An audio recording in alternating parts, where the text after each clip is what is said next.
Always do it on my own. Zinedine Zidane disebut gantikan Ruben Amorim di MU, ada dua tuntutan jadi syarat utama. Kekalahan dari Brentford membuat Manchester United tertahan di peringkat ke-14 klasemen Liga Inggris dengan 7 poin, sekaligus memunculkan kembali rumor keterkaitan Zinedine Zidane dengan kursi panas di Old Trafford. Tekanan terhadap Ruben Amorim sebagai manajer Manchester United makin berat setelah The Red Devils kalah 1-3 dari Brentford pada pekan ke-6 Premier League 2025/2026, Sabtu, tanggal 27 September tahun 2025. Kekalahan dari Brentford membuat Setan Merah tertahan di peringkat ke-14 klasemen Liga Inggris dengan 7 poin, sekaligus memunculkan kembali rumor keterkaitan Zinedine Zidane dengan kursi panas di Old Trafford. Kegagalan Ruben Amorim mengangkat performa tim membuat posisinya dipertanyakan. Nama Zidane pun kembali mencuat sebagai kandidat pengganti, meski sudah lama absen dari dunia kepelatihan sejak meninggalkan Real Madrid pada 2021. Emmanuel Petit, mantan rekan setim Zidane di timnas Prancis, menilai jikamu benar-benar menginginkan jasa sang legenda, The Red Devils harus memenuhi dua tuntutan utama Zidane. Menurut Petit, Zidane sangat berhati-hati dalam memilih proyek baru. Ada dua hal yang menjadi syarat mutlak jika ia ingin melatih Manchester United. Petit menegaskan Zidane tidak akan menerima tawaran United tanpa kepastian soal kualitas skuad dan stabilitas manajemen. Lingkungan di Manchester United sudah lama tidak sehat. Ekspektasi klub masih tinggi, tapi level pemain dan kestabilan di kursi pelatih jauh berbeda dengan masa kejayaan mereka, ujarnya. Faktor komunikasi juga menjadi perhatian. Zidane yang selama ini menetap di Madrid disebut tidak fasih berbahasa Inggris. Hal ini bisa menyulitkan interaksi di ruang ganti.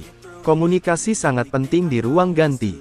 Jika Zizou tidak bicara bahasa Inggris dengan baik, itu akan jadi masalah besar, tambah Petit. Selain itu, ada keraguan lain, Zidane telah nyaman dengan kehidupan di Madrid. Dengan gaya hidup mapan dan kedekatan dengan kota tersebut, ia disebut tidak akan mudah meninggalkan hari-hari cerah di Madrid hanya demi mengambil risiko di Old Trafford.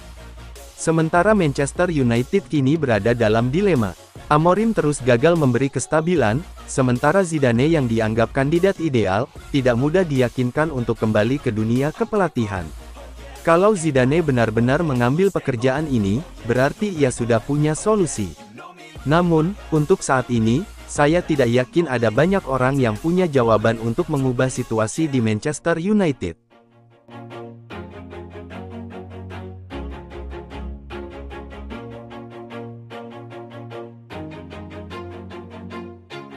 Always do it on my own, so I gotta get through it. And the only thing I know is to love what I'm doing. Never give up, never slow, till I finally prove it. Never listen to the no's, I just wanna keep moving. Keep my head up when I act. Manchester United mengamankan transfer pertama untuk musim panas, setelah mencapai kesepakatan prakontrak dengan gelandang muda Kolombia Christian Orozco, yang akan bergabung pada Juli usai genap berusia 18 tahun. Tak hanya itu, Mu juga memberikan kesempatan uji coba kepada kapten Senegal U17, Mohamed Dabo. Menurut Daily Mail, Manchester United telah berhasil mendapatkan tanda tangan gelandang 17 tahun Christian Orozco dari Fortaleza, setelah performanya di level timnas junior menarik perhatian. Ia membantu Kolombia menembus final Copa America U17 awal tahun ini. Mirip dengan skema transfer bek kiri Paraguay, Diego Leon, Orozco baru bisa pindah ke Old Trafford setelah genap berusia 18 tahun pada Juli tahun depan dan diproyeksikan memulai kariernya di Akademi Setan Merah sebelum berusaha menembus tim utama. Selain perekrutan Orozco, Man United juga memberikan kesempatan trial untuk Mohamed Dabo, kapten Senegal U17 yang membela B-Sport Academy.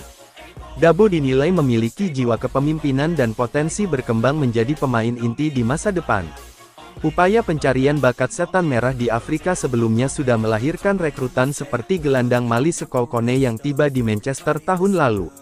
Ruben Amorim memang menginginkan energi baru dan kedalaman skuad di lini tengah Man United yang musim ini memang mengalami kesulitan.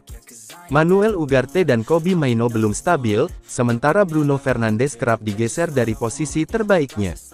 Kartu merah Casemiro melawan Chelsea dan skors yang ia jalani semakin menegaskan kebutuhan akan opsi tambahan di sektor ini. Orozco akan resmi bergabung pada Juli, dengan staf The Red Devils siap memantau perkembangannya di akademi. Sementara itu, Dabo harus tampil meyakinkan selama masa trial jika ingin mengamankan kontrak permanen. Kedua langkah ini menegaskan ambisimu untuk membangun fondasi tim yang lebih muda di bawah Amorim, sekaligus menatap proyek jangka panjang bersama INEOS.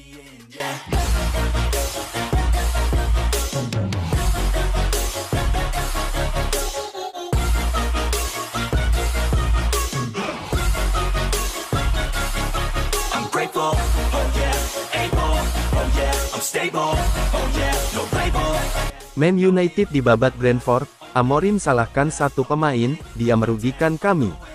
Pelatih Man United, Ruben Amorim, menyalahkan satu pemain yang dianggap merugikan timnya usai dibabat abis oleh Brentford. Tim berjuluk The Red Devils itu harus menyerah dengan skor 1-3 dalam lawatannya ke GT Community Stadium di pekan ke-6 Liga Inggris tahun 2025 sampai tahun 2026, Sabtu, tanggal 27 September tahun 2025.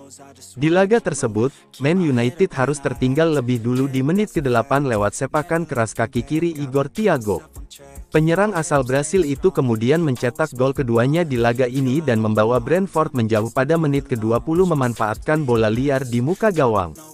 Tim besutan Amorim itu kemudian mampu memperkecil kedudukan pada menit ke-26 melalui gol Benjamin Sesko yang memanfaatkan kemelut di muka gawang lawan.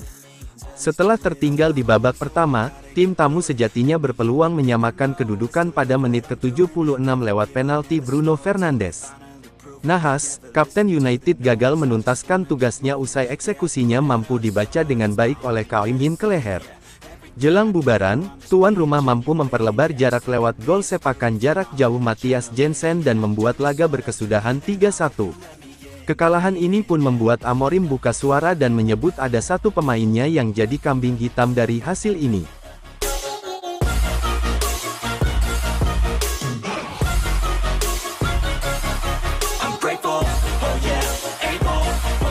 Stable.